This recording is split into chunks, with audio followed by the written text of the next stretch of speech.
Hi guys, welcome back to my channel. For today's video, I am going to share with you guys how I made this overall, and if you want to know how, please keep on watching.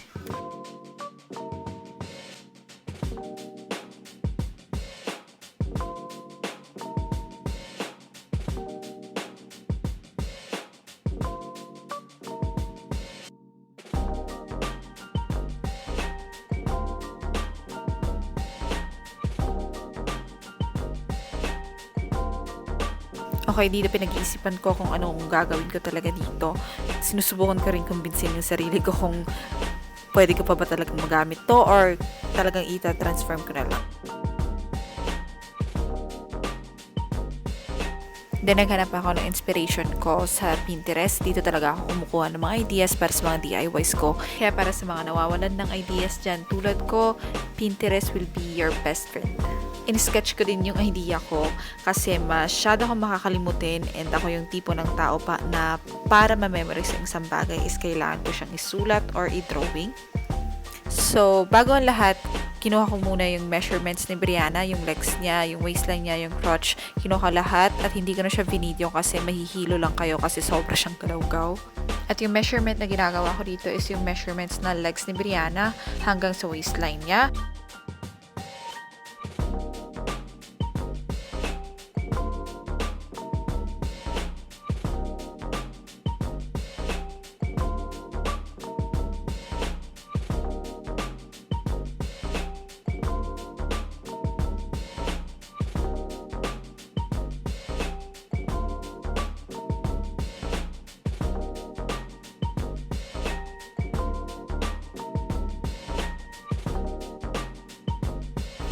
Ngayon naman, trinitrace ko yung measurement ng crotch ni Breanna.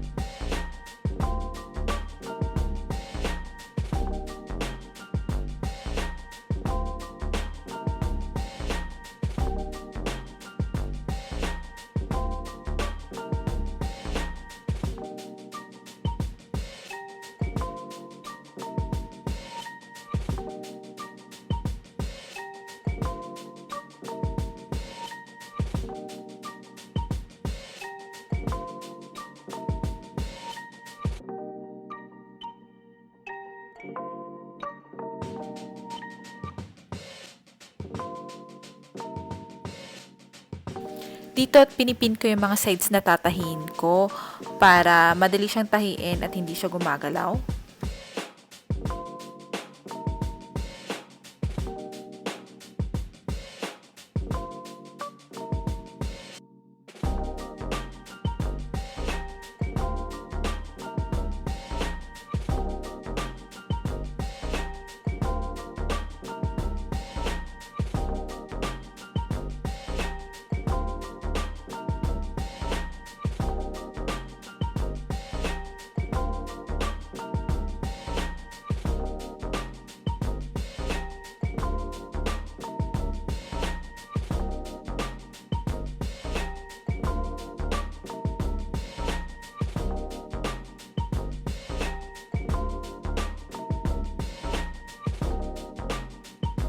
At ito na yung itsura niya nung natahi ko both sides. At para dun sa pantaas ng overall, ito yung ginamit ko. At medyo nagkamali ako kasi masyadong maliit yung measurements na nakuha ko. At sana pwede ko ibalik yung oras. Charot.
Yung unang plan ko is hindi ko i-hem yung sides ng pantaas.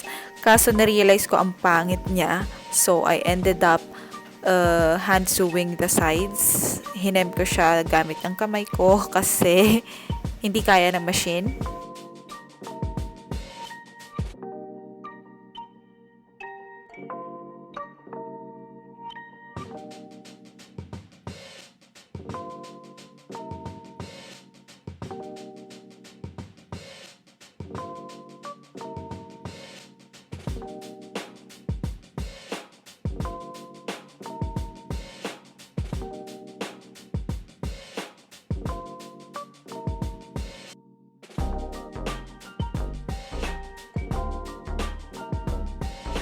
And yan ang itsura niya.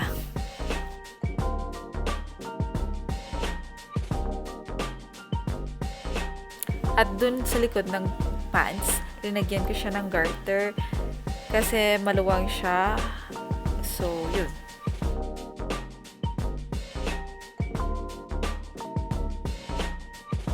At para dun sa straps, dito ko kinuha. Pinagtagpi-tagpi ko yung mga tela para maging mahaba siya. And yun, tinahi ko at saka pinagkabit-kabit ko rin dun sa pants. So, yun. Ang gulo ng tutorial na to. Sorry ha.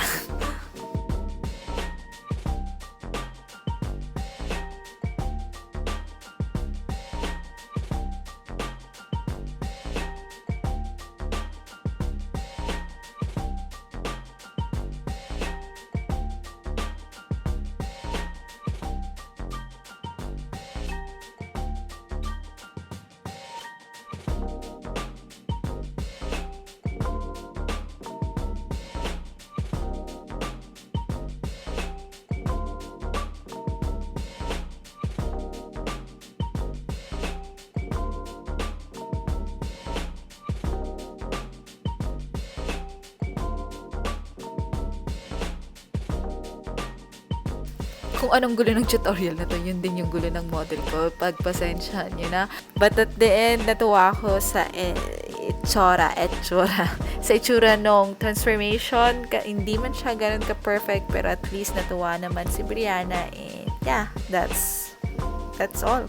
Thank you guys for watching, and I hope to see you again on my next video. Bye!